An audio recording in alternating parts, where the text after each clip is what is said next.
Im Jahr 1944 verlor Deutschland endgültig den Rückhalt seiner Verbündeten. Diese stellten nicht nur ihre Unterstützung für das Reich ein, sondern erklärten ihm sogar den Krieg. Nach der Weichsel-Oder-Operation standen die sowjetischen Truppen bereits nur noch 80 Kilometer vor Berlin.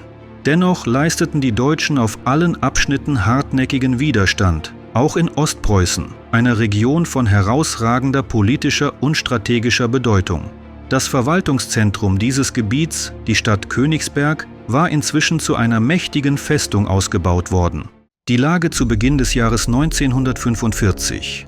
Die im Januar des Jahres 1945 gestartete ostpreußische Offensive der Roten Armee erwies sich als äußerst verlustreich und schwierig. Dennoch zeichnete sich zu Frühlingsbeginn ab, dass es der Wehrmacht nicht gelang, den sowjetischen Vorstoß aufzuhalten. Die Truppen der Roten Armee drängten den Gegner immer weiter an die Ostseeküste zurück und zerschnitten die deutschen Kräfte in mehrere isolierte Gruppierungen. Ende Februar entbrannten besonders heftige Kämpfe auf der Samland-Halbinsel. Die sowjetischen Truppen versuchten, sie vom eigentlichen Königsberg abzuschneiden, um den Deutschen das Agieren in geschlossener Front zu erschweren. Bereits im Sommer des Jahres 1944 hatten Ereignisse stattgefunden, die die spätere Eroberung Königsbergs durch die Rote Armee zusätzlich komplizierten. In den Nächten vom 26. auf den 27. August und vom 29. auf den 30. August führte die britische Nummer 5 Gruppe 2 massive Luftangriffe auf die Hauptstadt Ostpreußens durch.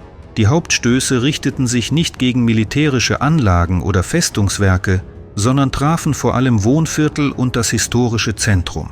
Die Zerstörungen waren immens, was nur den Willen der Einwohner bestärkte, bis zum Äußersten auszuharren. Vom Stadtzentrum zur Festung. Bis April des Jahres 1945 hielt die deutsche Gruppe in Königsberg und auf der Samland-Halbinsel immer noch beachtliche Kampfkraft, denn sie verfügte über eine tief gestaffelte Verteidigung. Die Stadt war bereits lange vor dem Zweiten Weltkrieg befestigt worden. Mit Annäherung der Front rüsteten die Deutschen zusätzlich Bunker und Munitionsdepots unter der Erde aus.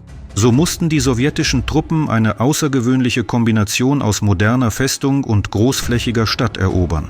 Königsberg umfasste etwa 200 Quadratkilometer.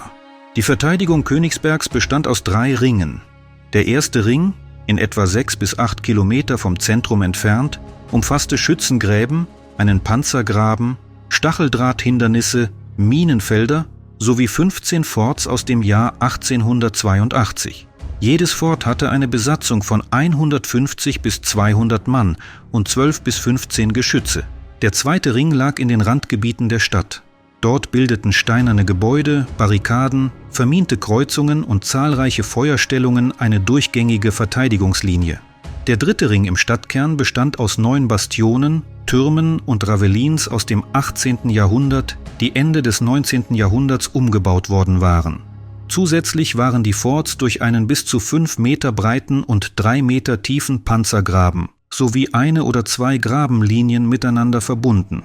Die Rote Armee-Aufklärung entdeckte außerdem ein dichtes Netz an Minenfeldern, meist gegen Panzer. Kräfteverhältnis. Die Gesamtstärke der Stadtbesatzung, einschließlich der Volkssturmbataillone, lag bei rund 130.000 Mann, dazu über 4.000 Geschütze und Mörser sowie mehr als 100 Panzer und Sturmgeschütze. Im Gegensatz dazu hatte das sowjetische Oberkommando des 3. Belorussischen Fronts für den Angriff nahezu 187.000 Soldaten, über 5.000 Geschütze und Mörser, rund 500 Panzer und Selbstfahrlafetten sowie 2.400 Flugzeuge konzentriert. Truppenverlagerung der Roten Armee. Nachdem die sowjetischen Verbände die deutschen Streitkräfte südwestlich von Königsberg vernichtet hatten, konnten sie all ihre Kräfte direkt gegen die Festung selbst bündeln. Die Frontlinie umschloss die Stadt in einem weiten Bogen, ein deutlicher Vorteil für die Angreifer. Sie konnten Angriffe aus mehreren Richtungen gleichzeitig führen und bei Erfolg die Einkesselung westlich von Königsberg schnell schließen.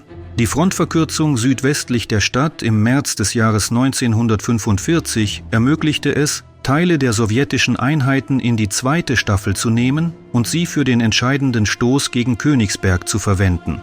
So verlegte man etwa die 50. Armee bis zum 29. März auf neue Ausgangsstellungen, ebenso marschierte die 2. Gardearmee binnen 3 Nächte an die Front. Anschließend wurde auch die 5. Armee herangeführt, die nach ihren Kämpfen gegen deutsche Truppen südwestlich von Königsberg frei geworden war. Dank guter Marschorganisation, effektiver Aufklärung und der geringen Aktivität der deutschen Luftwaffe gelang es, rasch eine schlagkräftige Angriffsgruppe zu formieren.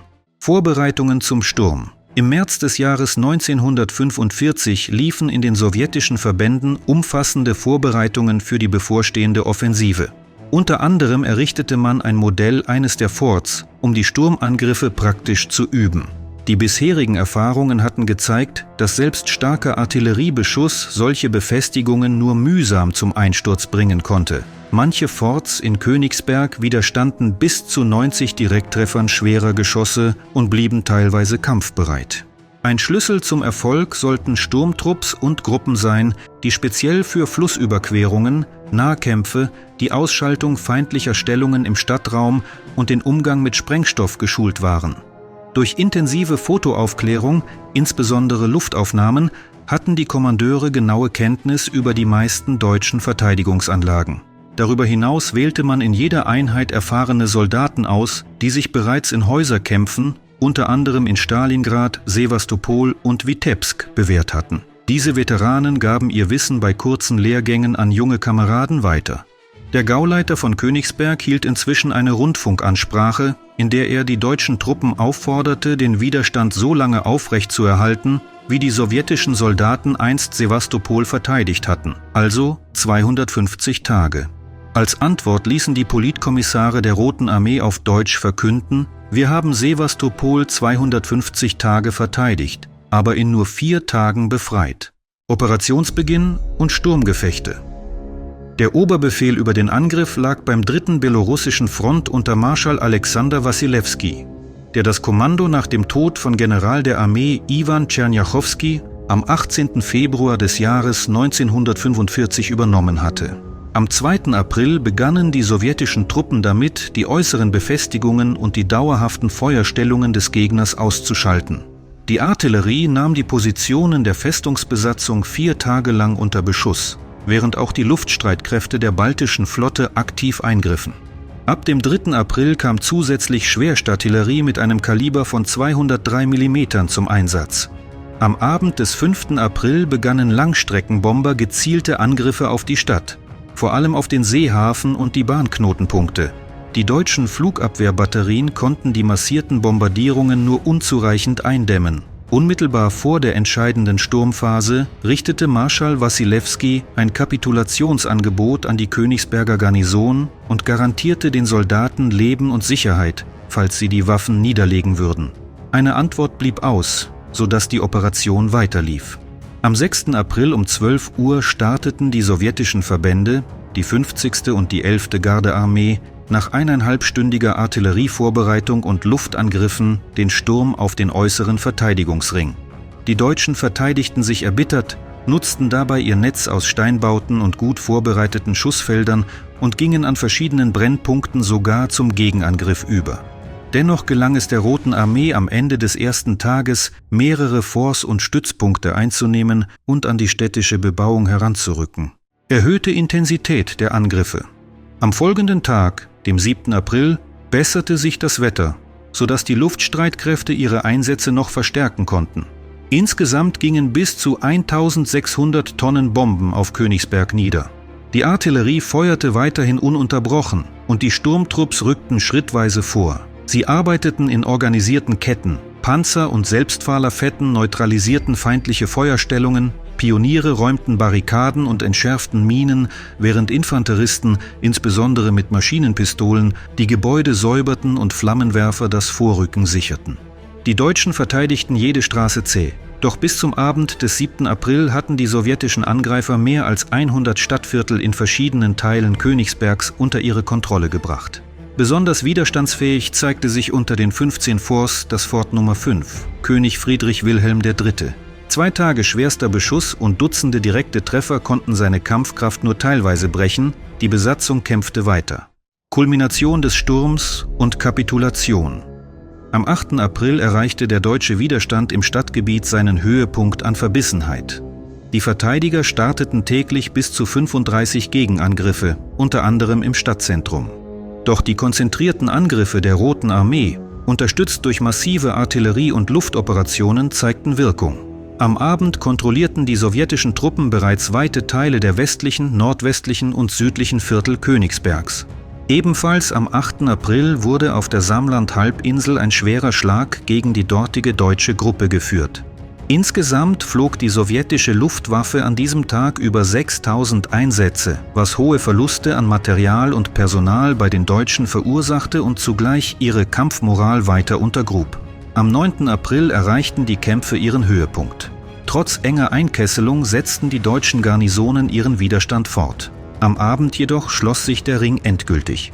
Die Deutschen verloren Häuserblock um Häuserblock, erlitten schwere Verluste und zogen sich in die Innenstadt und den östlichen Teil zurück. Innerhalb von 4 Tagen, vom 6. bis zum 9. April, waren in Königsberg über 135.000 deutsche Soldaten und Offiziere getötet oder gefangen genommen worden. Die Rote Armee erbeutete mehr als 2000 Geschütze, 1652 Mörser und 128 Flugzeuge.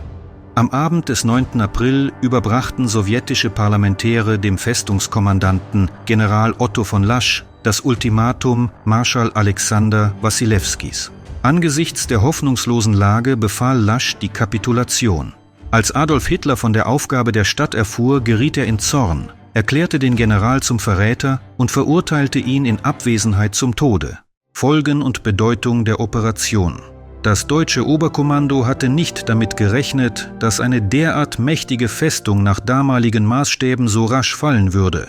Die Sowjetführung plante und setzte die Operation zum Sturm auf Königsberg äußerst effektiv um, was die eigenen Verluste vergleichsweise begrenzte. Die unwiderruflichen Verluste, auch die Gefallenen, des 3. Belorussischen Fronts beliefen sich auf 9.230 Mann, die Zahl der Verwundeten auf 765, 34.255. Die Eroberung dieser starken Festung öffnete faktisch den Weg zur vollständigen Einnahme Ostpreußens und rückte den endgültigen Sieg über das nationalsozialistische Deutschland näher.